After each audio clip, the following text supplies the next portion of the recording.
Bonjour à tous, aujourd'hui j'ai le plaisir de vous proposer cette 75e clé qui s'intitule « Les mondes invisibles, l'au-delà ». Alors il s'agit du deuxième volet, du deuxième chapitre en quelque sorte de la deuxième vidéo, la première ayant été justement le concept de l'au-delà et notamment à travers le monde informationnel, invisible, sur lequel c'est gorgé d'informations, sur les signes que nous envoie l'au-delà au quotidien et aussi cette notion en fait de vie après la vie à travers le trépas, comment ça s'organise en quelque sorte ce fameux passage et ce lien qui existe encore.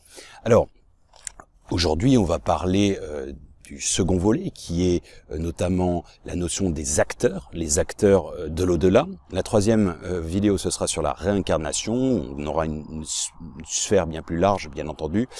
Et de là, également, la quatrième sera tout ce qui est transincarnation, transgénéalogie, constellation familiale et ouverture de conscience sur une ouverture sur les mondes parallèles, le multivers, etc. Voilà. Alors aujourd'hui, on va se focaliser, je vous ai dit, sur les acteurs de l'invisible. Alors, de quoi il s'agit? Alors, quand je parle de ça, déjà pour expliquer, poser le décor, il s'agit des entités, des esprits, des défunts, des djinns, des anges, des guides, des défunts dans l'absolu, ainsi de suite. De la sorcellerie, de tout ce qui est rituel, etc. Et on va aussi voir à la fin de cette vidéo des conseils pratiques, pragmatiques, pour essayer aussi de se préserver et de connaître aussi les fonctionnements.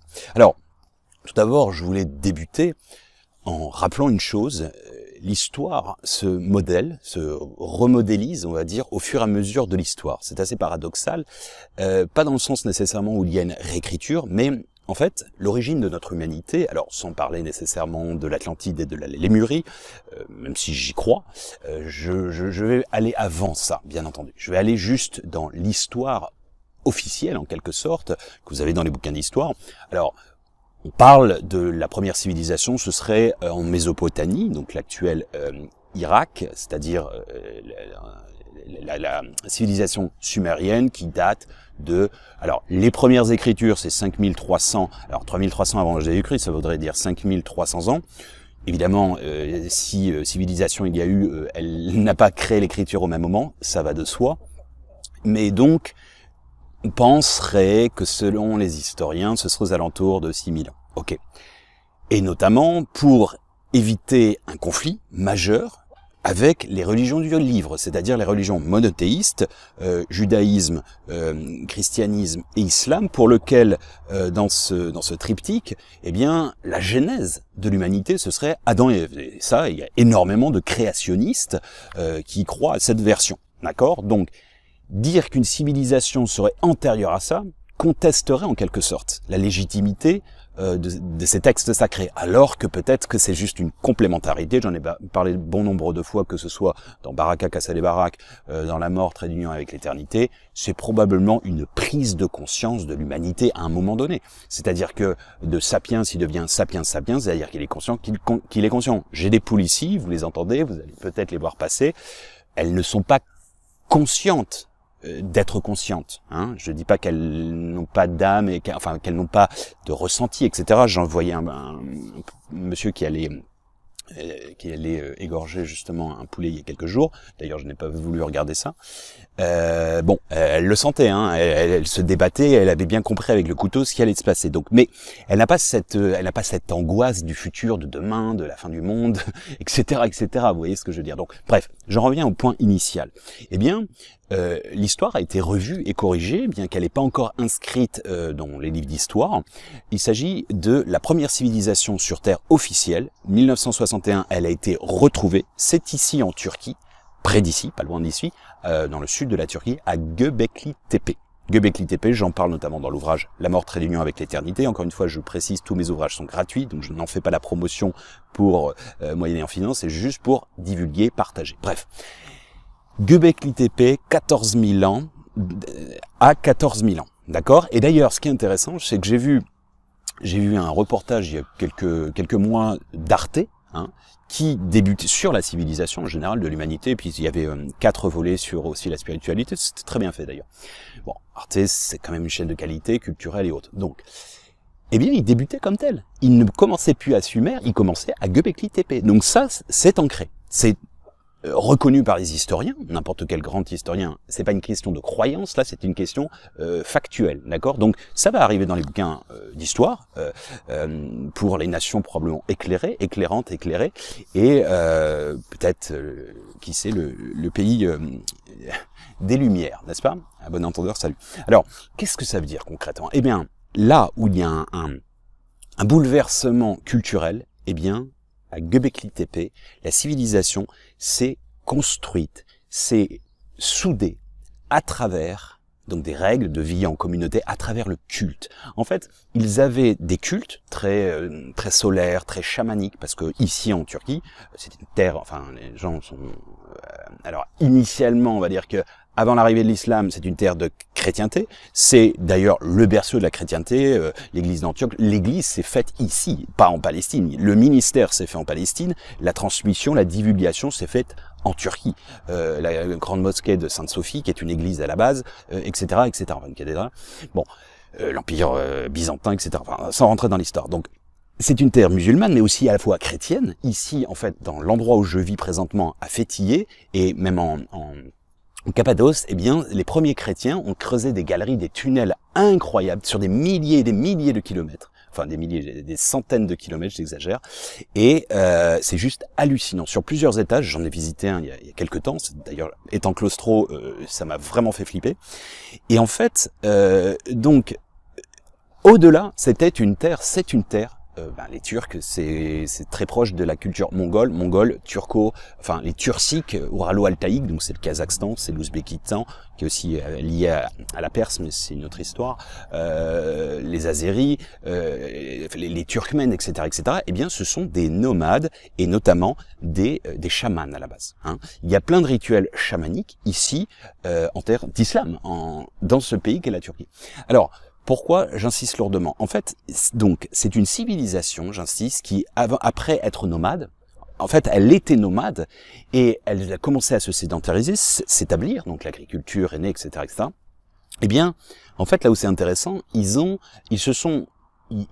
avaient créé des lieux, des temples, un peu comme Stone Age, avec des orientations, des solstices, etc. Donc très liés aux astres, les connexions avec le monde de l'au-delà. Et en fait, au lieu de toujours revenir au culte, et c'était un peu difficile, eh bien ils ont décidé de rester là et de créer un environnement avec des règles de vie en communauté, autour du culte. Donc ce n'est pas, entre guillemets, ce que je schématise, et dans l'histoire c'est un peu, l'homme est un chasseur-cueilleur, etc. Il évolue, il est nomade, ensuite il se sédentarise, il crée l'agriculture, et en gros quand il a un peu peur de l'univers, etc. Il commence à croire en Dieu, etc. Ça, c'est très réducteur. Et c'est pas comme ça. C'est plutôt dans l'autre sens. C'est le culte, donc c'est la croyance naturelle de l'individu qui lui a fait s'organiser et trouver des moyens, etc. Donc je trouve ça absolument fascinant, mais là où je veux en venir, le chamanisme, en gros, existe depuis la nuit des temps. Il fait partie de la culture, alors je vous ai dit turcique, sibérienne, donc en Russie, en Indonésie, il y en a beaucoup, dans toute cette région du monde, en Asie, Asie du Sud-Est et également dans le Pacifique. Il y en a également beaucoup en Inde, des équivalents seraient les sadhus, etc. Du vaudouisme en Afrique, tout ce qui est les pays arabes, moyen-orientaux, mais également dans le Maghreb et puis en Afrique du Nord. Voilà, c'est une empreinte. En Amérique latine, tout le chamanisme, je ne parle pas des Hopis, etc., en Canada, aux États-Unis, etc., etc. Eh bien, et même en Europe, il y avait un chamanisme qui n'a pas le même nom, c'est du druidisme. Donc les Celtes, nos origines, etc. Moi, un tiers de mon sang est celte, donc relié à cela également, à nos origines. Enfin, je veux dire, j'entends que l'on soit d'origine, j'en sais rien, africaine, et qu'on ait vécu en France, eh bien, on est forcément aussi lié énergétiquement à cette culture celte, gauloise, etc., etc. Donc voilà, donc c'est intéressant parce qu'en fait, il y a une rupture avec les institutions qui ont été en quelque sorte, utilisées, qui ont réécrit l'histoire, les textes, certains d'entre eux, Et en fait, pour diviser pour mieux régner, la plus connue étant Constantin en 1925, il épouse la chrétienté. Pourquoi? Et il le fait religion d'empire parce que, alors qu'avant, ils ont passé leur temps à les démonter, à les tuer, etc., à les torturer. Et pourquoi? Parce qu'ils se disent, ah tiens, c'est un bon moyen de ralliement. Comme ça, notre empire au moins, il est homogène et voilà. Et puis de 55 évangiles, on passe à 4, etc. La réincarnation disparaît, etc., etc., etc. Bref, j'en passe et des meilleurs. Donc, elle a été infiltrée en quelque sorte. Enfin, beaucoup de religions ont été infiltrées. Je ne dis pas que les vrais croyants, que le message initial n'est pas juste. Je dis juste qu'il y a eu beaucoup d'interprétations et de réutilisation. Mais encore aujourd'hui, dans plein de religions, ça a été le cas. Et j'insiste, je ne mets pas en doute la foi des véritables religieux croyants. J'en suis, notamment. Mais c'est juste, en fait, voilà.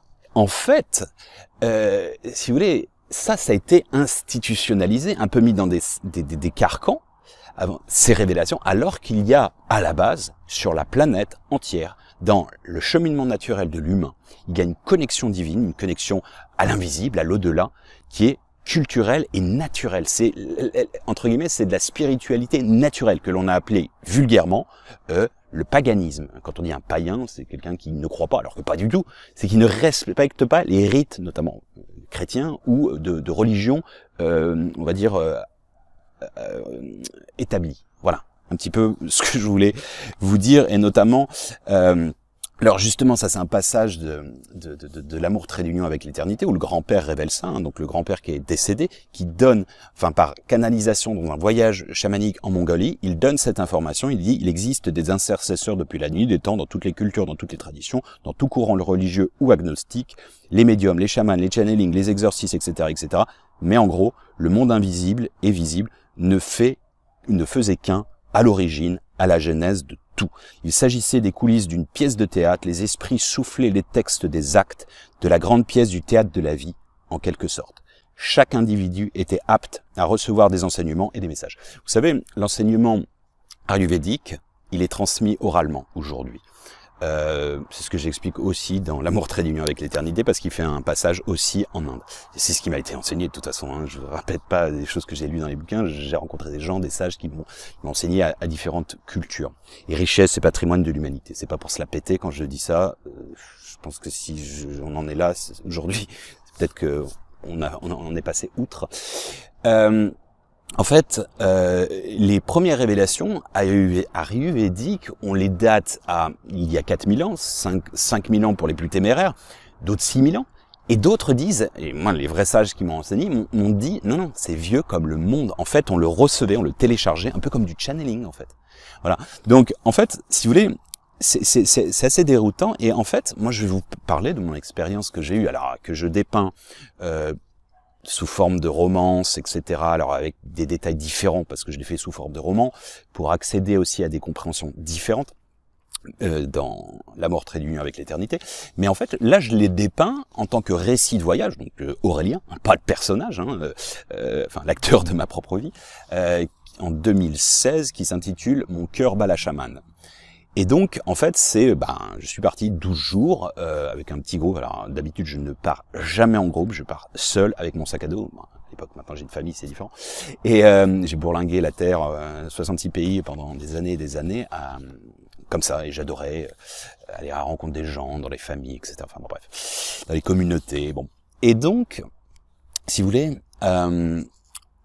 donc, on est arrivé, petit groupe, il y avait 2 femmes, un homme qui est devenu un de mes meilleurs amis, Olivier, que je salue, merci infiniment.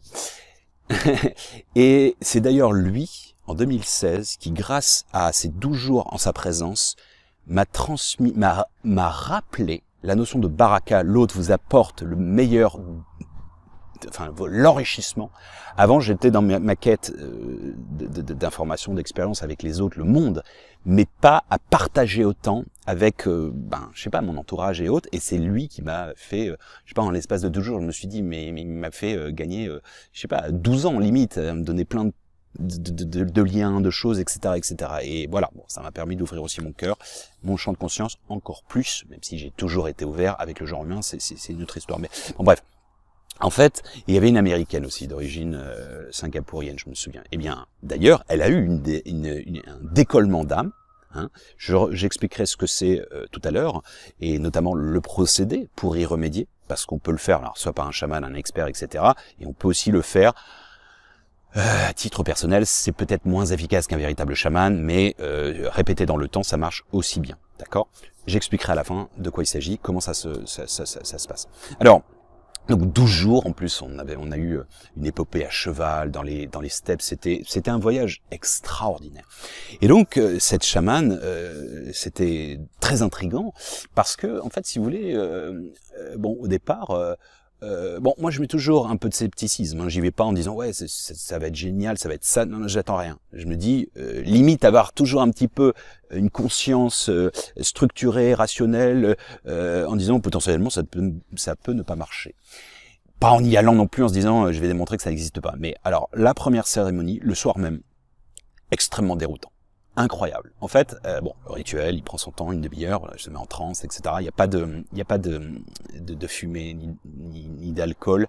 Elle est vraiment en fait en transe avec le tambour, etc. Elle se met dans une ambiance, etc. Et à un moment, paf, elle part. Et là, la petite bonne femme qui avait à l'époque, je ne sais plus, 35 ans, quelque chose, qui payait pas de mine, toute mince, toute fluette, etc. avec sa petite voix, toute, pouf, elle a une voix de Barry White. Ah, ok, bonjour monsieur. Oui. Et en fait, bon, elle intronise en fait ses aïeux, qui étaient des chamans également. Elle en a deux, et notamment le grand, qui date de 1500 quelque chose comme ça. Eh bien, c'est notamment elle qui m'a révélé l'existence, et j'en parlerai que la vie sur Terre a été amenée de manière extraterrestre. Ça, j'en parlerai de manière beaucoup plus rationnelle dans le prochain volet après l'au-delà. Et donc, en fait, oui, très déroutant, et il lui donne les informations. Alors, il nous a révélé des choses intimes sur chacun de nous, de manière absolument déroutante. Des choses que je n'ai jamais dit à personne, ou peut-être une personne sur la planète le savait, bon, bref, je pense que j'ai pas... enfin, et là, en fait, ce qu'elle nous a raconté, parce que ce qui était intéressant, c'est de passer 12 jours, pas que dans les cérémonies, donc évidemment nous donner des clés, mais pas que. En fait, c'est de comprendre la vie d'un chaman. Mais c'était pas son boulot. Elle avait une pizzeria. Elle était restauratrice, en fait. Elle faisait ça une fois par an. Et d'ailleurs, en fait, ils ne l'ont jamais pu refaire. Donc ça a été unique. Il avait fait, je sais même pas si c'était pas la première fois, et en tout cas la dernière. Ils l'ont jamais réitéré dans le futur. Donc, comme quoi j'avais une chance inouïe. Bref, petit comité. Et en fait, elle nous avait expliqué, alors elle avait une balafre, donc on aurait pu penser, ouais, c'est un peu du charlatanisme, si, je sais pas, où elle arrive à faire un son, machin, etc. Elle nous a expliqué qu'elle était chrétienne, ce qui est très très rare, notamment en Mongolie. Ils sont en général animistes. Et en fait, elle nous avait expliqué que en fait, elle voulait pas être chamane, elle connaissait même pas, elle y croyait pas vraiment, etc., etc. Sauf elle a été condamnée à mort. En fait, la vie, elle avait voulu, entre guillemets, elle avait un cancer, elle avait une balafre ici, mais genre, en fait, on lui avait coupé la tête, symboliquement, c'est-à-dire que elle avait failli mourir, elle était allée dans les meilleurs hôpitaux de Pékin, même à Singapour, impossible de la soigner, elle était quasiment comme morte, en fait, elle était déclarée, c'était fini, quoi. Et en fait, elle a eu une apparition de son grand-père, de ce fameux aïeul, qui a dit il faut que tu reprennes la tradition chamanique, nos origines. Parce qu'en fait, cette tradition se perd. Donc on a en fait ces liens d'appartenance à nos lignées. Moi j'en ai une par rapport à une incarnation sur la transmission celte, sur les plantes, etc. Sur lequel, ben oui, j'ai pas pu le transmettre à l'époque, plusieurs siècles, et j'en suis mort de chagrin d'ailleurs. Bon, ça j'en reparlerai peut-être une autre fois. Et puis si on n'y croit pas, on s'en fout, hein, c'est des bonnes fables. Mais en fait, donc, il lui a dit, je vais te sauver, mais, enfin c'est pas en contrepartie, je vais te sauver et il faut que tu fasses ça, mais ensuite, transmets notre tradition, sans quoi, bah en fait, on est perdu, on va disparaître, et c'est le patrimoine mondial qui disparaît. Et donc ça, c'était assez déroutant, parce qu'en même temps, je pense pas qu'elle aurait pu se faire une balafre comme elle avait pour faire genre, etc. Bon, je pense qu'on aura un peu saisi. Mais c'était vraiment, je vous dis, une expérience extraordinaire où je me suis reconnecté en effet à l'esprit de mon grand-père, etc., etc. Alors, On va aller plus loin dans les témoignages de la vie avec les ancêtres, les intercesseurs, alors, je vous ai dit, moi j'en suis depuis que je suis gamin, alors pas de la portée d'un chaman tel que cette personne, mais j'ai toujours ressenti, en fait, depuis petit, les esprits bienveillants, malveillants. Je vais vous dire, j'ai chopé une verrue en quelque sorte à l'âge de 18 ans. J'ai eu un cas de possession pour lequel, je savais pas, j'avais pas mis un mot là-dessus, mais j'ai chopé un mineur alcoolique dans ma chambre et pour lequel, en fait, oui, j'ai été traité. C'est ma mère, en fait, plutôt à l'époque, mais parce que j'étais dépressif, je voulais me suicider, j'étais alcoolique. C'était suite aussi à un traumatisme. Ok, mais en fait, oui, ma mère m'avait emmené, ne sachant plus quoi faire, chez une de ses amies qui était énergéticienne, etc. Et en fait, elle m'a fait un nettoyage. J'ai senti le truc, c'était complètement déroutant. Bref, petit aparté. Alors, je voulais vous parler de 2 témoignages qui ont été très forts pour moi. Je vais pas vous parler de tous mes deuils, etc., etc. Ça n'est pas la question, mais certains significatifs, et notamment des témoignages. Et là, c'est pas un mec m'a dit, c'est moi qui vous parle. Donc, le premier, en fait, c'est le décès de mon meilleur ami, l'un de mes meilleurs amis à l'époque, en 1995, le 10 juillet 1995, de Baptiste, dans un accident absolument tragique, un accident de car à Roquemaure notamment, qui a été endeuillé près d'une trentaine de personnes. C'était un car en fait qui venait de Amsterdam jusqu'à Barcelone. Et en fait, si vous voulez, donc j'ai perdu ce copain à 15 ans. Sa cousine aussi est partie et son frère a été rescapé, miraculé, c'était aussi mon très très grand copain. On faisait de la gymnastique tous ensemble, etc. Il avait 2 ans de plus que moi. Bref, et en fait, quand ça s'est passé, en fait, cette nuit-là, j'étais dans l'est de la France, à Buret-la-Côte, à 6,5 km de Domrémy-la-Pucelle, terre natale de mes ancêtres, etc. C'est en Lorraine. Oui, dans la région, dans les 3 kilomètres, c'est là où Jeanne d'Arc venait. Alors, d'ailleurs, pour la petite histoire, mon père ayant fait l'arbre généalogique, on est des descendants de son oncle, Jacques d'Arc, qui est son frère, pardon. Bon, bref. Peu importe, on s'en fout à la limite, mais peut-être que c'est pour ça que parfois j'entends des voix. Bon, petit aparté, c'est plus une blague.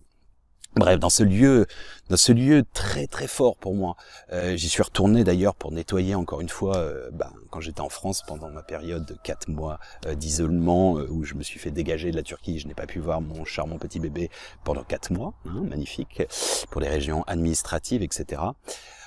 Je vous passe les détails de 3 jours de centre de rétention dans un endroit miteux, violenté, intimidé, etc., etc. Ah, très bon moment. Quelle expérience de vie. Ah là, on vous met vraiment en pratique. Est-ce que tu es vraiment croyant? Est-ce que tout ce que tu enseignes, tu veux le mettre en pratique jusqu'à l'extrême? Bref, c'était une expérience comme une autre.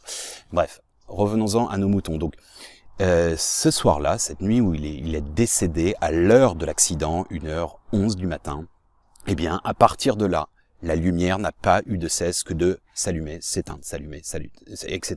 Et j'étais juste avec mon meilleur pote dans la même chambre, de lycée Perrien, bien entendu. La nuit, on s'en fout.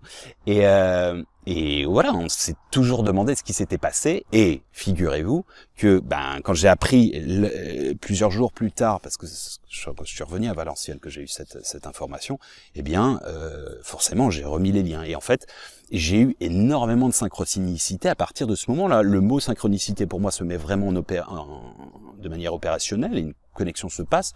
Je me souviens, je demandais des signes, je mettais la radio, You are not alone. C'était à l'époque de Michael Jackson, vous allez me dire, mais je l'ai vu au moins 3 fois au moment où je le demandais. Elle passait souvent en boucle, mais il faudrait regarder les probabilités. Et plein de choses ont commencé à se mettre en place comme ça. Alors, je vous dis même pas l'enterrement comme il a été douloureux. Et si vous saviez à quel point cette famille m'a apporté dans le sens, c'est eux, avec des sourires extraordinaires, qui rassuraient les gens. Et ça, pour moi, c'est le Christ incarné. J'ai rencontré ces gens, c'est vraiment des gens qui ont donné toute leur vie pour des rassemblements de communautés, rapprochements chrétiens-musulmans, etc., avec un cœur pur et déroutant. La maman est décédée, je lui ai dédié d'ailleurs sage passage, c'est Michel Gobert, 1 an après son décès. Et le jour où j'ai publié d'ailleurs Baraka, c'est ce jour-là où elle est décédée. Bref. Et c'était vraiment touchant, déroutant, etc. Et en fait, bon, ce qui s'est passé, pour la faire courte, pendant un an, bon, forcément, vous êtes traumatisé hein, quand vous avez 15 ans, et je demandais vraiment un témoignage puissant, fort, etc., etc. Et un an plus tard, jour pour jour, 11h11, je n'avais rien dit à personne. Je priais tout le temps, etc. Et j'avais ce fameux pote, Mathieu, hein, qui était avec moi là, dans la fameuse chambre. On était dans le sud de la France, sur un tourniquet à 11h, à 1h11 du matin. Et à un moment, à 7h dite, il y a une lumière, mais en fait, une apparence, en fait, une silhouette humaine, mais de lumière, qui est venue, comme si elle venait dans notre direction, mais pas à 500 mètres, hein, genre à 10 mètres. Et en fait, elle est venue dans notre champ de vision, elle s'est bloquée comme ça nous a regardé, et c'est reparti dans l'autre sens. C'est d'ailleurs un non-sens. Comment vous allez dans un sens pour repartir dans l'autre, ok, à l'heure pile. Et j'avais mon pote, j'avais l'impression d'être dans un film. Il me fait, mais c'est quoi ça? C'est quoi? Il commence à paniquer, et moi j'ai une sérénité profonde. Et je lui touche la main et je lui dis, je vais t'expliquer. Et là, en fait, je ressens en fait cette présence. Alors peut-être c'est complètement fantasmagorique, peut-être que c'est une hallucination, comment dire, collective. Peut-être. À chaque fois qu'on se revoit, on en reparle. Et lui n'est pas forcément croyant. Et oui, ça a été une expérience absolument incroyable. Bon. Et j'en ai une autre aussi avec mon grand-père. Alors ça, c'est un autre cas. Mon grand-père, je vous ai dit, en fait, dans ma famille, j'ai 6 suicidés. Et 5 d'entre eux sont à l'endroit où je vous ai dit, à Buret-la-Côte, chez mes grands-parents, et d'ailleurs pas très loin de ma chambre quand j'y vais. Et vous vous douterez bien que pendant longtemps, j'ai eu du mal à y aller. Vous étonnez pas. Alors, en fait, c'est dans un cadre très tragique. Évidemment, un suicide en général, c'est jamais très gai. Donc mon grand-père, mes 2 grands-pères se sont suicidés, mais il y en a un que je ne connais pas. Mais je vous expliquerai plus tard les liens de causalité. Alors je vous parle pas de ça pour vous claquer ma vie, mais pour montrer en fait des schémas par les exemples, qu'il y a des nœuds à dénouer et des affiliations dans notre lignée qui nous empêchent parfois d'évoluer, des blocages, des rejets, etc., etc. Alors lui, sa vie n'a pas été très drôle, hein, le pauvre. Et j'en ai hérité, je me suis tapé son fardeau. Donc j'ai dû faire des procédés. Et je vais vous expliquer à la fin, de recouvrement d'âme, c'est-à-dire de libération énergétique du défunt, de moi, pour qu'on apaise, qu'on transmute tout ça. Et on a tous, des sacs à dos de pierre. Je suis pas en train de dire ce que j'ai, c'est exceptionnel. Il y a plein de gens qui ont bien pire, et j'ai rencontré misère partout sur la planète. Donc voilà, très important. Et donc, il s'est suicidé en 2007. Un cadre tragique, évidemment, parce que ma grand-mère était partie 2 ans plus tôt et s'est embourragée d'une dame, depuis trop vite pour les petits villages de vision étriqués qui ne comprennent pas l'amour. D'une dame avec qui ça se passait bien, mais en fait, les ragots, les machins, et en fait, il n'a pas du tout supporté, en fait. Mais même dans ma famille, pour vous dire, j'étais le seul véritablement à le comprendre avec ma mère. Bref, et si vous voulez, il m'avait appelé une première fois, même une deuxième fois, je vais me foutre la gueule en l'air et tout, j'en peux plus, etc. Je disais, mais attends, qu'est-ce que t'en as à foutre? T'es bien avec elle? Bon, un canon. Il était marrant. Il me disait, je fais encore la chose mystérieuse 3 fois par semaine. Pas mal, hein, papy, à 78 balais. C'était beau, c'était touchant. Je comprenais pas les gens. Qu'est-ce que vous auriez voulu? Qui chialent comme un gamin et... Je l'ai vu quand, au décès de ma grand-mère, il était comme un enfant. J'ai jamais vu mon grand-père comme ça. Donc, bref. Et donc, il m'a appelé 2 fois, et il est reparti comme en 40, etc. Et puis, la dernière fois, il m'appelait, et j'étais dans une grande conversation avec un monsieur que je n'ai jamais vu, mais qui m'a marqué à vie. C'était un monsieur d'origine algérienne, qui était un des premiers sidéens de l'affaire de Fabius à l'époque, dans les années 80, et on avait parlé justement du trépas à ce moment-là, où il m'appelait, et il m'a dit une chose très marquante. Il m'a dit cette phrase que je répète très souvent, une philosophie tibétaine qui dit « Si tu ne maîtrises pas le temps te maîtrise ». Et il m'a dit, en fait, pour lui, le fait d'avoir le sida, il pouvait mourir tout le temps, et qu'il fallait être toujours ancré. Et c'est pas un truc, on m'a dit, c'est ce monsieur, je ne l'ai jamais pu revu. Pourtant, c'était dans mon quartier, à Paris. Et ça, c'est un enseignement tellement fort. Alors oui, j'aurais pu prendre le truc, et peut-être que j'aurais pu remettre une louche et machin, et puis, bon, j'aurais pu me torturer avec ça. Non, je ne l'ai pas fait. d'accord. Et oui, dans le futur, on m'a aussi dit une fois une chose très très, pour montrer parfois comment dire, la peine de certains et qui se transforme en haine et en ma compagne de l'époque avec qui c'était un peu difficile, qui n'allait pas bien et qui était justement, je pense, à un certain état possédé, où tout au moins il y avait des rituels dans sa famille, de Maroc, donc forcément elle a connu pas mal de sorcellerie là-bas, etc. Elle m'avait dit, parce que j'accompagnais un chat dans la mort, parce qu'elle avait empoisonné malgré elle, la pauvre, notre chat, et tous les soirs, 7h du soir, j'allais, après le boulot, de 7 du mat à 7 du soir, j'allais jusqu'à minuit à la clinique pour voir le chat et essayer de donner des bonnes ondes. Et à un moment, elle m'avait demandé le dernier jour, après 7 jours, je crois, ou quelques jours, d'apposer mes mains, mais je voulais pas le toucher parce que sa peau était abîmée, j'avais pas envie de choper le truc, enfin c'était logique. Et elle m'a balancé dans la bagnole. C'est dur ça, mais j'ai complètement pardonné. Je sais que c'est parce qu'elle était pas bien. Elle m'a dit, tu sais, t'étais pas là pour le chat. T'étais pas là pour ton grand-père quand il t'appelait. Tu seras jamais là pour personne. Ouf. Et j'en ai eu des petites comme ça. Et je vous jure, et elle le sait, tout est apaisé, tout est pardonné, parce qu'il n'y a plus rien à pardonner. Il n'y a rien à pardonner. C'est une expérience pour me renforcer. Je n'ai rien à me reprocher dans cette histoire là-dessus. Bref. Et pour ceux qui se reprochent comme ça, ou que des autres les font se reprocher, eh bien, soyez en paix. Soyez en paix. Déchargez-vous de ça. Limite, priez pour cette personne qui vous envoie cette haine. Et là, et après, évidemment, elle a admise qu'elle était allée trop loin et que c'était pas beau. C'était vraiment un pic. Mais quand on est comme ça pour piquer, c'est qu'on est très mal en soi. Bref. Bref. Allons sur des considérations peut-être un peu, mais, si vous voulez, oui, alors, pardon, on en revient quand même au fait. Donc, en fait, quand il est parti, le jour où il est des funérailles, en fait, mon père m'avait dit, est-ce que tu te sentirais, alors, on a fait une super discussion avec mon père, bras dessus, bras dessous, renier les conflits générationnels superposés du père, du fils, du grand-père, etc. Et il me dit, est-ce que tu penses que t'aurais la force d'écrire un discours pour ton papy, quoi? Et j'ai dit, écoute, je vais essayer, quoi. C'était quand même... Et figurez-vous que, aucune inspiration toute la nuit, ça trotte et tout, impossible, je m'endors et tout. Et là, en fait, je le vois, littéralement. Je ne suis pas dans un rêve, je suis dans ma chambre, je dors, je suis entre le rêve et la réalité. Je suis dans ma pièce, je vois la pièce, et je le vois apparaître, se mettre sur mon lit, et prendre la main, etc., etc. Et là, je me réveille. Donc c'est comme si c'est long et à la fois... Et là, je prends le stylo de la veille, la page blanche, et... Écriture automatique, il avait toujours dit, à mes funérailles, je veux qu'on se marre et je veux qu'on boive du bon vin. Et ensuite, parce que la tradition veut qu'on aille au lavoir dans les villages de Lorraine. Donc au lavoir pour laver le linge en famille. Et voilà, bon, c'était pas la fête, vous vous doutez bien, c'était glauquissime, etc. Et ce discours, il y a eu comme une lumière, je vous jure, c'est un truc, c'était un film, comme une lumière, et ça réconciliait tout le monde. Il y avait que de l'amour, dans la compréhension de l'amour inconditionnel, c'était lui qui l'avait écrit, il était magnifique. C'est même plus ce qu'il disait, ce fameux... et bref, et tout s'est illuminé. Et à un moment, donc on est allé, et tout le monde est venu, son meilleur pote qui est venu me serrer la main, qui m'a dit, je suis un peu sourd, je n'ai pas entendu. Tout le monde a dit que c'était incroyable, ton grand-père doit être fier et tout. Et je lui ai dit, écoute, je voulais le mettre dans la tombe.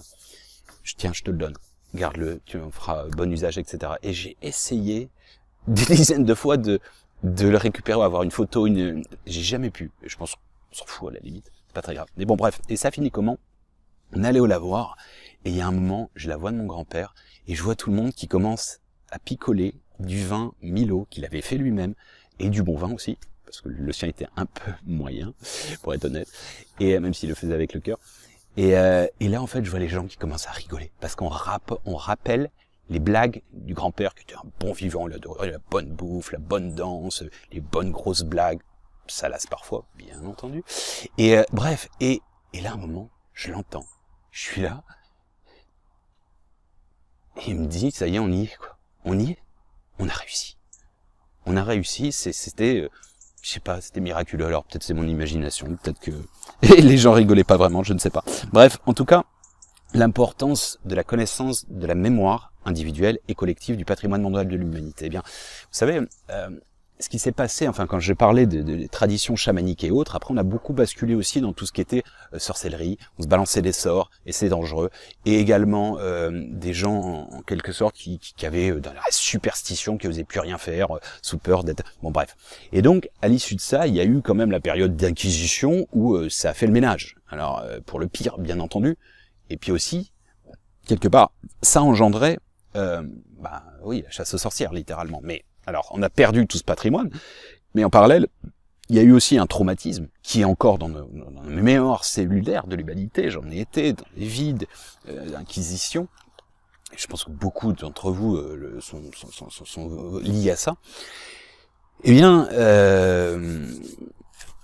ensuite, il y a donc après ce labourage des consciences, le monopole de la bien-pensance, de l'inculture, du prosélytisme et également de l'obscurantisme religieux, parce que l'Inquisition, si vous regardez en réalité, c'est quasiment de 1200 jusqu'à même 1850. Hein, donc c'est quasiment 500 ans d'histoire européenne, et ensuite le monde, il est européen à la base. Hein. States, machin, c'est juste des Européens, hein, par les autochtones qui étaient là. Et dans beaucoup de pays, c'est ainsi. Donc, ce que je veux dire, c'est que, si vous voulez, ensuite, c'est pour ça aussi qu'on bascule, alors avec les Galilée, les machins, les Copernic, tous ces grands scientifiques ont été complètement décimés. J'ai essayé d'en parler notamment dans la science et religion et spiritualité, une histoire d'amour possible ou impossible, dans la vidéo.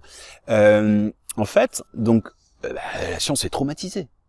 Donc ensuite, il y a une sorte, un petit peu comme vous êtes victime-bourreau, hein, comme certains peuples qui ont été opprimés et ensuite ils deviennent agresseurs, hein, pas mal dans l'histoire. Eh bien, scientifiques, certains ont voulu vraiment s'imposer de manière comme si il fallait détruire entre guillemets l'invisible en quelque sorte. Je dis pas tous, et encore une fois, il y a une conciliation, etc. Mais certains purs et durs, mais ça peut se comprendre avec ce trauma qui a été l'Inquisition. Donc en fait, il y a une transition qui revient, et là on est rendu aujourd'hui, avec un lien en 1850. En 1850, c'est une année charnière, c'est Alan Kardec, c'est la révolution industrielle également, qui se met en marche. Et c'est quoi? La vapeur, puis l'électricité et le monde moderne qui se met en place. Hein, les grands magasins, le consumérisme à outrance, qui peut se faire une progression jusqu'à nos jours. La globalisation qui part en sucette. Maintenant, on se dit, où est-ce qu'on va? Donc, ça j'en parle, je l'évoque beaucoup plus dans Corona Apocalypse, là, le V des voiles, quand les masques tombent, téléchargé en 12 heures, écrit en 3 jours, lisez-le, vous verrez, c'est écrit le 20 mars 2020, vous verrez, il y a eu pas mal de choses qui se sont passées et il y a une vision. Bref, et j'y suis pour rien. Donc, ce que je veux vous dire par là, c'est que, en fait, aujourd'hui, donc Alan Kardec, c'est quoi? C'est le spiritisme. Donc, à l'époque, donc c'est lui qui, enfin, c'est pas lui qui, c'est un pseudo, c'est pas lui qui canalise, il y a des gens qui canalisent, et en fait, il remet dans la vie de tous les jours la dimension chamanique, channeling, médiumique, etc., qui était perdue depuis des siècles. Et donc, en fait, les esprits, alors il y a des esprits malins, et il y a des esprits, en fait, qui veulent que retisser le lien entre le ciel et la terre, l'au-delà et la terre, l'homme, en fait, où on a perdu les ancêtres, etc., le fait de leur parler, etc., par ce monopole de la conscience, de la bien-pensance de certaines institutions et certains obscurantistes. Et donc, c'est ça qui est intéressant, parce qu'en fait, il y a une période lumineuse et charnière, de 1850, côté le spiritisme permet de remettre dans la vie de tous les jours, les esprits, le monde de l'au-delà, et puis le consumérisme, où on part dans une quête, dans une croisade de matérialisme à outrance, de consumérisme, on ne croit plus en que dalle, et on veut juste consommer comme des porcs, etc., conquérir, et là, on est en exponentiel jusqu'après la Deuxième Guerre mondiale, dans les années 50, 30 glorieuses, ensuite Thatcherisme, Reagan, années 80, libéralisation de la planète, c'est plus les États, c'est les multinationales, c'est les actionnaires, c'est un Frankenstein aveugle, et ensuite, 2000, c'est la Chine qui rentre dans le jeu, la mondialisation, tout est connecté, entrelacé, et puis là, c'est la planète part en sucette, et les gens sont de plus en plus paumés, l'interconnexion, Internet, etc., etc. Bon, bref. Je dis pas que c'est mauvais, la preuve, grâce à cet outil, on est là.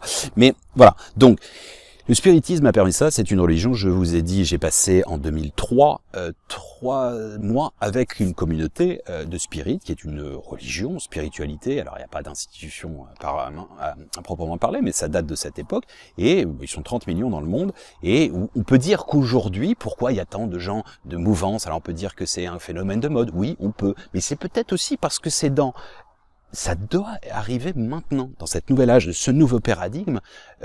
Pourquoi c'est aussi présent, et c'est pas qu'en France, c'est partout sur la planète, des gens reviennent à des racines chamaniques, druidiques, voilà. Et parce que on sent que ça vibre en eux. C'est pas pour faire genre, hein, peut-être c'est pour faire genre, j'en sais rien. Mais c'est comme les gens qui aspirent à devenir plus, manger moins de viande, faire de la méditation. C'est pas qu'un phénomène de mode ni de mimétisme, c'est un appel naturel de l'énergie qui est en train de se transmuter actuellement dans cette transition. Alors la réhabilitation, c'est pour ça que c'est important aussi les liens, je vous ai dit, avec le chamanisme, toutes ces techniques que je vais dire à la fin, notamment une en l'occurrence que j'énoncerai à la fin, la lecture d'âme. J'ai une très bonne amie à moi qui s'appelle Clara, pour lequel je mettrai un lien. Alors commencez pas à vous dire que j'ai des commissions là-dessus, etc. Je donnais ma vie, des liens, des mises en relation tout le temps, que ce soit les étudiants, etc. Donc s'il vous plaît, non. En fait, la lecture d'âme, et à chaque fois que je discute avec elle, moi elle m'en a fait une, elle m'a fait 2 sessions, pardon, et aussi, quand on parle, en fait, on a cette hauteur, en fait. Et en fait, c'est quoi une lecture d'âme? C'est tout simplement, entre guillemets, tout simplement, mais je mettrai un lien et elle l'explique beaucoup mieux en 5 minutes, mais pour la faire assez simple, c'est pas elle, en fait, qui conscientise, c'est elle télécharge. En fait, c'est une conversation d'âme à âme. C'est son âme qui reçoit les informations de l'âme de la personne, qui a envie de lui dire les problèmes à identifier, parce que connaître un problème, c'est déjà partiellement le solutionner, et en fait le sac de nœuds qui date d'une lignée, d'une incarnation, d'un parent, mort ou pas, etc., et qui vous laisse dans un blocage énergétique duquel vous êtes complètement engrammé, vous êtes englué, vous ne pouvez pas en sortir. Et donc ça, c'est super. Et donc elle va donner des outils, elle va discuter, faire en sorte que, eh bien, vous vous libériez. Et c'est très déroutant parce qu'il y a eu plein de choses qu'elle m'a dites, et notamment, à titre personnel, et nos échanges sont toujours extrêmement riches parce que, waouh, c'est, voilà, je mettrai le lien et puis après, vous faites comme bon vous semble, mais ça, ce sont c'est important, si vous voulez, je vais vous donner, et ça on en reparlera aussi dans la tranche d'analogie, je vais vous donner un exemple. Je vous ai parlé de mon autre grand-père maternel qui s'est donné la mort, mais je ne l'ai pas connu. Le pauvre Louis, il se faisait appeler Louis alors que c'était Auguste, parce qu'il détestait ce prénom, eh bien ce pauvre Louis Auguste, en fait, c'est un contremaître, un peu mondain, il vit à Paris, tout se passe bien, etc., etc., et en fait, il est envoyé dans des camps, c'est la guerre, il est envoyé dans des camps prisonnier en Allemagne, il arrive à se sauver, il était marié à l'époque, et quand il rentre, qu'est-ce qu'il trouve? Surprise! Madame est avec un Allemand, le trompe, et mieux encore, elle le dénonce pour qu'il soit à nouveau mis dans les camps. C'est beau la vie quand même. Et donc, alors, vous imaginez un peu le traumatisme, vous rentrez, vous retrouvez votre femme, vous avez été, j'imagine, peut-être torturé, peut-être vous avez souffert de la peur, de la faim, du froid, tout ça, on se remet dans un contexte, vous rentrez, l'humiliation ultime pour un homme, en plus à l'époque, je dis pas qu'une femme c'est pas humiliant, mais c'est une trahison, un rejet, et par l'Allemand, l'envahisseur de l'époque où on leur a labouré le crâne pour que ce soit le pire ennemi. Donc, et là, elle veut encore le balancer, elle le dénonce. Et donc lui, qu'est-ce qu'il fait? Il est obligé d'aller se réfugier, entre guillemets, se cacher dans une petite ville qui s'appelle Bar-le-Duc. Et il était contremaître, petit mondain, etc., etc. Et finalement, il n'arrive même pas à trouver de boulot et devient quoi? Éboueur. Il devient éboueur, donc c'est l'humiliation ultime. Il rencontre ma grand-mère, qui est ouvrière, bergère de France à l'époque, dans le textile. C'est aussi pour ça que je suis dans le textile, peut-être. Et en fait, il a basculé dans l'alcoolisme, dans la violence. J'ai découvert ça justement quand je suis allé voir le médecin, quand ça allait pas du tout, et que après la mort de mon ami, mon copain, et en fait c'est le médecin traitant, ma mère lui avait dit, et elle lui dit ne le dites pas. Et ce con, qu'est-ce qu'il fait? Il me le dit. Et à la fin, il dit non, vous inquiétez pas. Je lui dis, ça passe bien. Bah ouais, mais j'allais pas m'effondrer, quoi. Je le connaissais pas, donc mais c'est un peu traumatisant d'apprendre que son grand-père n'est pas mort d'un cancer, comme on l'a toujours dit, mais qu'il s'est suicidé. Donc ça, en fait, dans la mémoire de notre famille, de notre lignée, c'est une mort qui n'a pas été acceptée. Même son alcoolisme, etc., sa violence n'a pas été acceptée. Je dis pas que je justifie sa violence ou je justifie son accès. C'était un traumatisme, sa vie. Et donc, bah, vous imaginez ma grand-mère, une vie de peine. Ma mère, elle est tellement extraordinaire aujourd'hui, c'est qu'elle a pris tout sur elle, cette sainte femme, pour tout nous donner, son amour, etc. Et merci, maman. Et sans jamais aucun remords, sans rancœur, un optimisme déroutant. Je vous ai dit, j'ai rencontré des âmes pures dans cette vie, des prophètes, des gens extraordinaires, avec une humilité, un anonymat total. Ils font pas des vidéos sur YouTube. Bref. Et donc j'ai gardé ça. Parce que lui n'avait pas d'énerver ça. Et en fait, j'ai pris son boulet. J'ai pris son boulet, son fardeau énergétique, en disant, gamin, parce qu'en général, ça se passe comme ça, quand ça n'a pas été résolu. Donc, ma mort, tout le monde s'en fout. On veut me cacher, on veut jamais, on peut pas parler de lui, c'est tabou. Jamais on ose en parler. Donc, je ne suis pas respecté comme un vrai défunt. Ma mort, mon histoire, et en plus, bah, j'ai tout perdu. J'ai été dans l'humiliation. Et ben, gamin, prends-toi ça. Alors, c'est pas qu'il me l'a balancé comme ça, c'est que moi, je l'ai pris comme j'étais dans cette vie, entre autres, hein, je vais pas vous les faire tous, hein, j'en ai eu plein des trucs comme ça, et on en a tous, on est tous invités à faire ça. J'en parle beaucoup dans la mort trait d'union avec l'éternité, dans des schémas comme ça, répétitifs de génération, etc., etc. Et j'ai été ici. Pourquoi j'ai eu ce sentiment d'exclusion, sentiment de perdre les choses, etc., d'être aussi toujours dans cette volonté peut-être d'avoir d'aller plus vite, de travailler plus pas pour gagner plus, mais pour être en sécurité, etc. Et pourquoi cette peur aussi, la confiance dans l'humain, dans les gens, dans les relations, dans l'amour. Hein, j'étais jaloux jusqu'à l'âge de 30 ans, c'était maladif, maintenant j'ai pas une once, plus une once. Franchement. Donc en fait, tout ça pour dire, en fait, c'est important, vous savez, de se référer à des thérapies comme ça et aussi de le pratiquer soi-même. Je vous expliquerai tout à l'heure ce qu'est un recouvrement d'âme et une libération énergétique par rapport à ça. C'est ce qu'on appelle en psychologie, en psychanalyse, pardon, une fuite énergétique ou une fuite psychologique. Voilà. Donc je lui ai rendu, enfin je l'ai libéré et je lui ai rendu pas son boulet, son truc, mais on l'a dénervé ensemble et bah voilà, il est plus en paix, je suis plus en paix, on peut passer à autre chose et on va tous, dans ce sens, être invités à le faire. Alors, je pourrais parler des walking, je vais pas avoir trop le temps, sinon elle va être trop longue cette vidéo. Walking, c'est quoi? C'est en gros, c'est une béquille, c'est-à-dire que un homme, une personne peut être, j'en parle dans La mort trait d'union avec l'éternité, peut être, par exemple, en démence, ou se dire, voilà, non mais j'ai besoin d'une cohabitation, et donc il y a une âme qui vient prendre le relais. On y croit, on n'y croit pas, voilà. Je vous dis juste ce qu'il en est. Tout ce qui est implant, sorcellerie, etc., je pense l'avoir expliqué. Alors, il y a des djinns. Hein. Dans le panthéon musulman, il y a les égrégores. Au départ, il y a Allah, God, Dieu, pardon. Ensuite, les égrégores. Et ensuite, les djinns.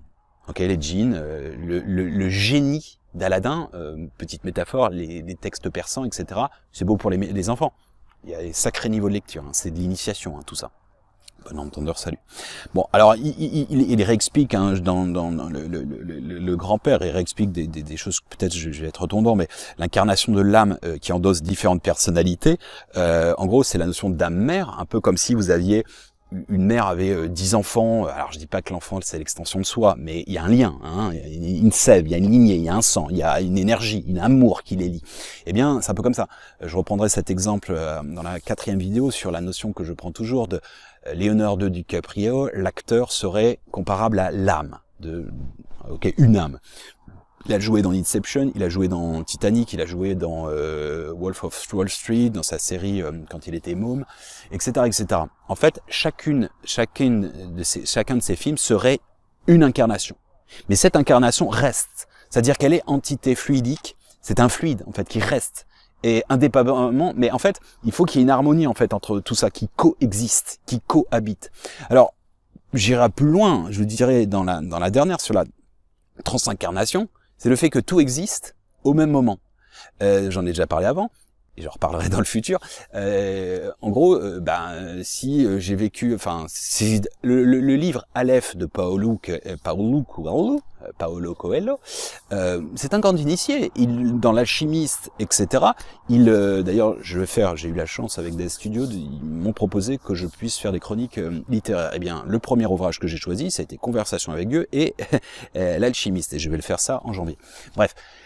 C'est un livre extrêmement initiatique, il y a des niveaux de lecture incroyables. Bon bref, un ouvrage que je vous recommande, Aleph, c'est magnifique. Il explique, en fait, il y a des superpositions, il explique notamment le karma, il préface son livre comme ça, le karma n'est pas, ça c'est ce que j'ai appris en Inde, n'est pas hérité entre les boulets du passé, c'est de vivre présentement pour nettoyer éventuellement le passé, ce qu'on a pu faire de mauvais en soi, pour accueillir un futur qui vibre déjà en quelque sorte. Alors il parle pas du futur qui vibre déjà, mais ça permet en fait de s'orienter dans un certain des futurs qui coexistent également.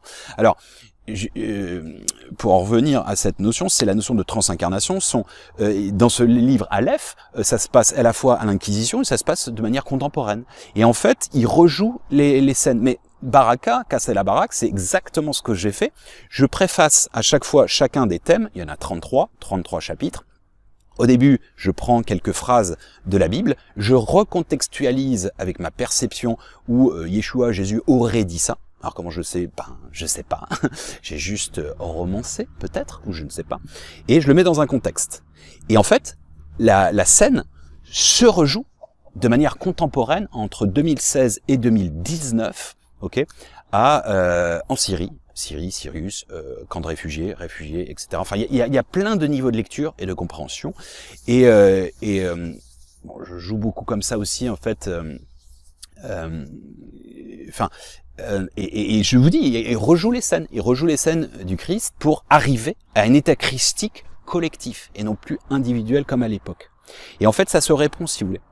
Et d'ailleurs, si je peux aller plus loin dans la notion d'artistique, dans ce bouquin-là, Nathalie Goldman, qui est une humanitaire homosexuelle de 60 ans, qui est initiée par Issa, enfin les personnages Myriam, etc. Tous s'initient de toute façon. Au début, elle comprend que dalle, et puis finalement, elle va être empreinte de cette initiation et elle va retrouver notre fameux personnage dans La mort trait d'union avec l'éternité. Je fais que ça de m'amuser avec les personnages. Et figurez-vous, et accrochez-vous bien, amie psychanalyste, psychiatre surtout, en fait, elle enseigne, grâce à ça, elle le transmet à sa petite amie, Gabrielle, dont je parlerai dans la réincarnation, parce que on lui évoque toute sa liste de ce qu'elle a été avant, après, elle a fait que coup de volant à gauche, coup de volant à droite, d'un extrême d'une vie à l'autre, pour revenir dans une voie du milieu, présentement, aujourd'hui. En fait, elle comprend grâce à cette initiation chamanique, pourquoi. Et sa compagne lui a transmis en fait ce flambeau qu'on se transmet de vie en vie. Et en fait, dans ce bouquin, elle dit qu'elle va commencer à enseigner et elle prépare le passe-partout de la clé des champs qui seront, quand je l'ai écrit, en fait, c'était le téléchargement et je me suis dit, mais je vais le faire en fait. Je vais le faire ce putain de bouquin. Et je vais le faire aussi ces putains de vidéos où tout le monde me les demande depuis des années. Oui, j'ai honte. Oui, j'ai peur. Oui, je trouve ça de me mettre à nu devant les gens, j'ai peur des railleries, j'ai encore ce problème-là, j'ai peur de la haine que je vais recevoir. Mais je vais le faire de manière initiatique et parce que j'estime que j'ai beaucoup d'amour à donner aux gens et si ça peut servir à certaines personnes, eh bien tant mieux. Et puis si ça sert aussi à mon fils et si ça me sert quand je mourrai, que je reviendrai, je les prendrai, qui sait, je rigole. Voilà, à bon entendeur, salut.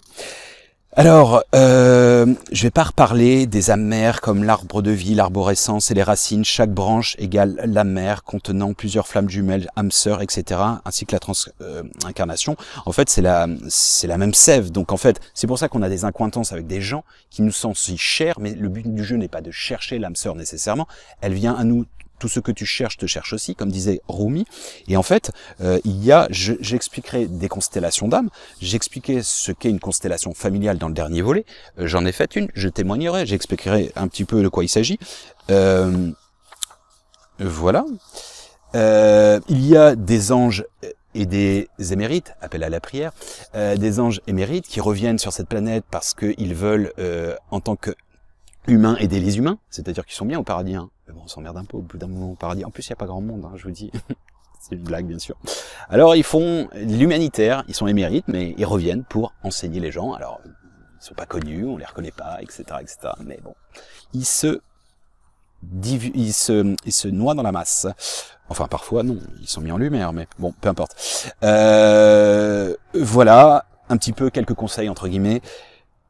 Soyez conscients des fonctionnements des acteurs. Hein, et notamment, faites attention aussi à tout ce qui est charlatan, sorcellerie, etc. La mémoire positive, négative. Essayez d'évaluer pourquoi vous êtes lié à telle dépendance affective, énergétique, pourquoi vous avez des traumas. C'est pas que de la psychologie, là c'est la psychanalyse. La psychanalyse est vraiment à la limite entre la psyché, donc la notion de la psychologie, et un peu de la spiritualité quand même. Hein. Jung était croyant. Hein. Lecture d'âme, je réinsiste, la lecture d'âme, je vous invite, je mets le lien de mon amie Clara, qui est une personne incroyable, de confiance, elle a de grands talents, et à titre personnel, elle m'a fait beaucoup de bien. Voilà, recouvrement d'âme, alors de quoi il s'agit ? Alors un recouvrement d'âme, c'est un petit peu ce que j'ai vécu avec mon grand-père, hein, qui s'est suicidé, je me suis tapé le fardeau. Alors ça peut être un défunt, vous n'avez pas connu, ça peut être, j'en sais rien, votre père qui vous battait, ou des incestes, etc., etc. Eh bien, c'est une sorte de purification, de pardon, hein, clé 33. Vous avez une méditation, hein, la 33 bis, qui est très belle, je trouve. Et si vous la faites, elle dure 12 minutes, je crois. Ça vous permet de d'énerver. Hein. C'était un recouvrement d'âme. Je vais pas préciser, mais et en fait, si vous voulez, c'est de dire, voilà. En fait, vous visualisez. Vous mettez, par exemple, la main sur votre cœur, comme vous voulez. Vous le faites en rituel que vous voulez. Et vous visualisez cette personne. Vous lui parlez. Si vous n'avez pas le visage ou le prénom, ben, peu importe. Vous le nommez comme vous voulez, comme c'est spontané. Et vous lui dites, en gros, je comprends ce que tu as vécu, je comprends ta douleur, mais je te redonne, ça ne m'appartient pas. En fait, ça ne m'appartient pas. On va le transmuter ensemble par l'amour. Je me libère autant que je te libère. Et là, vous pouvez le faire plusieurs fois, bien entendu, vous le faites à votre sauce. Hein. Et là, vous, petit à petit, vous pouvez le faire avant de dormir. En même temps, ça marche pas mal. Vous pouvez le faire plusieurs jours d'affilée, peut-être plusieurs semaines. Et va s'opérer quelque chose, une libération. Alors, vous pouvez être aidé par d'autres personnes, hein, mais déjà, le faire seul, ça marche très très bien. Donc, ça évite les liens de dépendance à des défunts, à des morts qui n'ont pas été reconnus, à des vampires d'énergie, c'est-à-dire que quelqu'un qui vous en veut, qui vous balance sa merde parce qu'il est dans l'aigreur, etc., si vous lui rebalancez, ben, on n'en finit pas de ces jeux à la con comme ça depuis le début de l'humanité. Seul, c'est le pardon. Pourquoi je dis que c'est ce qu'on appelle Yom Kippour chez les Juifs, jour de purification, c'est le nettoyage qui s'opère par le biais, tu m'as fait une crasse, cette personne vous demande pardon, vous lui octroyez son pardon, vous le purifiez grâce à ça, grâce à, on va dire, connexion divine, et vous vous purifiez également. Si vous, œil pour œil, dent pour dent, c'est l'humanité qui finira borgne et dentée, comme l'avait dit le grand Mahatma Gandhi. Alors, le nettoyage des lieux aussi, vous arrivez dans un lieu, nettoyage des lieux, eh bien, les gardiens de ce lieu, merci d'être en paix, je respecte votre lieu, et en fait aussi vous et force de la nature, vous préservez. Alors, les rituels de protection, très important également. La visualisation, par exemple, d'une bulle de lumière. Chaque matin, vous avez la référence, je vous l'ai donné plein de fois, une méditation dédiée à ça, elle dure 10 minutes, vous pouvez la faire comme vous voulez. Non, 9 minutes. C'est assez court. Des mantras, des prières, des petites pierres, si vous voulez, parce qu'il y en a qui ont des valeurs énergétiques. Ça, en Turquie, vous en avez sur toutes les maisons, même sur des petits, tout petits mignons comme ça, petites broches sur les bébés pour éviter le mauvais œil, etc., etc. Et ça, ben, alors, si on n'y croit pas, ça marche pas. Si on y croit, eh bien, ça marche. C'est comme tout. Vous savez, les rituels, je vais vous en donner un, il y en a plein dans l'hindouisme, dans le bouddhisme, etc. Mais les fameuses ablutions, vous savez, musulmanes, avant de faire la prière. C'était un pur hasard qu'il y ait la dîne, mosquée jusqu'à côté. En gros, en fait, en quoi ça consiste ? Je vous donne un exemple, mais c'est pareil, ça c'était fait chez les Esséniens, donc l'essence du judaïsme, transmis aussi à Yeshua, chez les chrétiens gnostiques, à la base, etc., etc. Bon bref, eh bien c'est quoi ? Comme c'est, en fait, le croyant, se lave les mains. C'est pas qu'il s'en lave les mains, il se purifie de tout ce qu'il a serré dans les mains, de toutes les actions qu'il a mis en place, ordonnées, etc. Il purifie tout ça. Enfin, il purifie, c'est pas lui, il est purifié grâce à ce rituel, 3 fois. Ensuite, sa bouche, tout ce qu'il a pu dire de mauvais, de méchant en soi. Ensuite, son nez, tout ce qu'il a pu respirer comme mauvaise atmosphère, comme mauvaise ambiance, etc. Ensuite, son visage, tout ce qu'il a pu voir d'aigreur, de reportages, des trucs horribles, des images de violence, etc. Ensuite, c'est pas ses cheveux, c'est son esprit. Il purifie son esprit. Ses oreilles, pour ce qu'il a pu entendre de mauvais, ses avant-bras, pour les actions qu'il a mis en œuvre, ou pas, et ensuite, les pieds, pour la notion, en fait, de démarche. Voilà, je vous invite à méditer là-dessus. Ceux qui sont conscients de ça, mais ça, je vous dis, c'est empreint normalement de tous les mysticismes, de tous les ésotérismes, qu'ils soient juifs, chrétiens, musulmans ou hindous et spiritualité des chamans, etc. Les chamans, ils nettoient un lieu avec de la sauge, etc. Si vous en avez chez vous, de l'encens, oui, ça protège les lieux, ça vous protège vous, etc., etc. Mais c'est important de garder ces petits rituels comme ça, qui vous permettront aussi de vous préserver, parce que je vous dis, et ça c'est, on dit qu'à la fin, entre guillemets, d'un cycle des temps, plus d'un tiers de l'humanité sera décimée par le mauvais œil, et ça je vous dis, ces notions de réciprocité, de vous prendre les énergies dégueulasses de certains, parce qu'on les, pour aussi, ce qui est important aussi, c'est de, par exemple, quand vous priez sur la personne, parce que vous octroyez ce pardon, mais pas par défaut, parce que vous savez qu'il a ou elle a été aussi traumatisée. C'est tout l'objet de la mort trait d'union avec l'éternité, où je leur explique avec des superpositions dont je reparlerai sur les lignées et dans la vidéo 4 sur la transgénéalogie, où en gros il y a une espèce de succession de 4 générations qui se sont renvoyé la balle, il y a trauma sur trauma, donc je te remets un trauma et ainsi de suite, et à un moment on pète tout ça et on se rend compte qu'on a tous compris un truc ensemble et que c'était un jeu d'équipe pour arriver à quelque chose de lumineux, et que oui, parfois reculer pour mieux sauter, une souffrance, tout ce qui ne tue pas nous rend plus forts. Je vous ai dit, l'alcoolisme, la dépression, etc., etc. Eh bien, aujourd'hui, ça me permet d'aider certaines personnes, ça me permet d'avoir développé plein de procédés pour rester en harmonie au quotidien. Et je pense que je remercie la vie. Et si j'avais à refaire ma vie, je la referais pareil. Et si j'avais à refaire ma vie, je la referais pareil. Et si j'avais, parce qu'on la refait toujours pareil, et on l'a toujours fait, et on la refera par différents angles et différents scénarios. On leur parlera dans le multivers. Voilà, j'espère que ça vous aura apporté, j'ai pas mal parlé, j'ai pas mal donné de l'énergie. Vous voyez, cette lumière, elle est juste divine.